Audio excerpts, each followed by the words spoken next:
Good morning and welcome back to Coffee with Giants. Tonight we sit down with a man whose words helped shape one of the most important moral movements of the 20th century.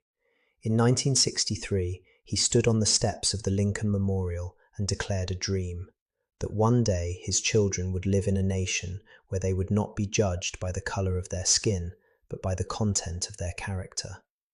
But more than 60 years later, the conversation about race has taken new and unexpected turns. So tonight we ask, if Martin Luther King Jr. could read today's headlines, what would he think?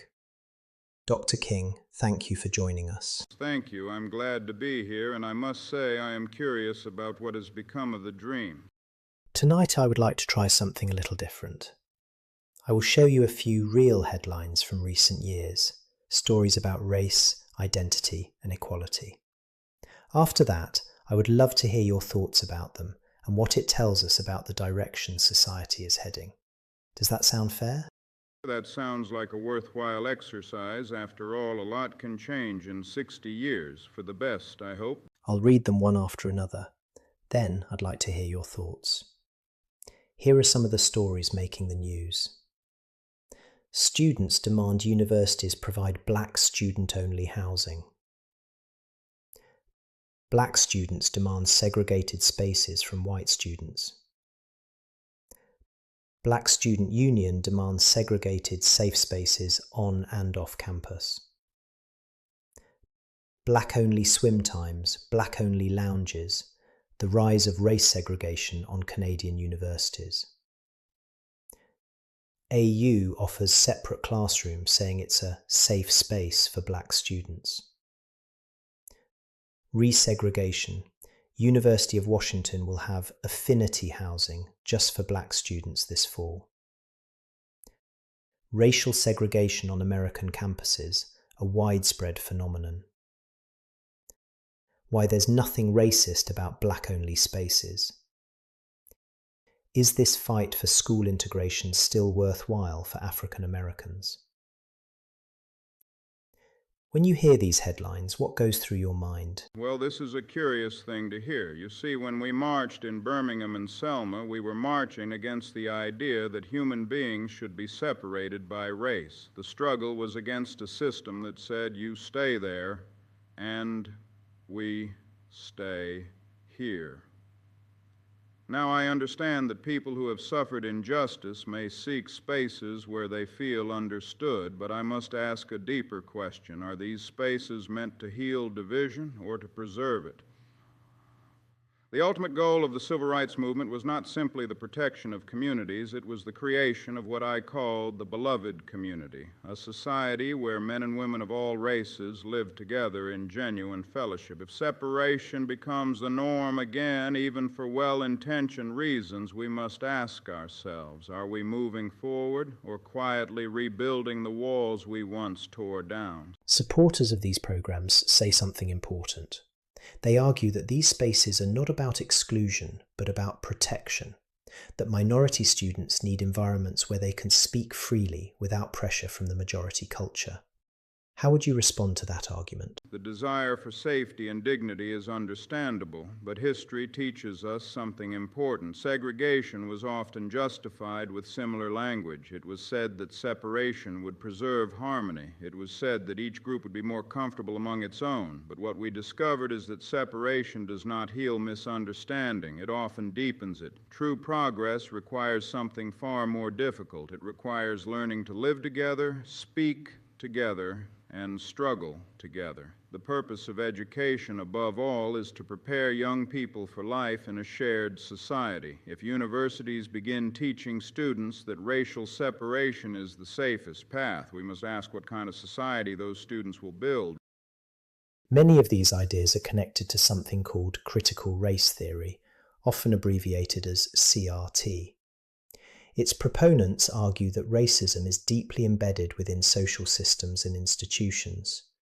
Critics say it encourages people to see society primarily through racial conflict, and that's creating a new kind of division.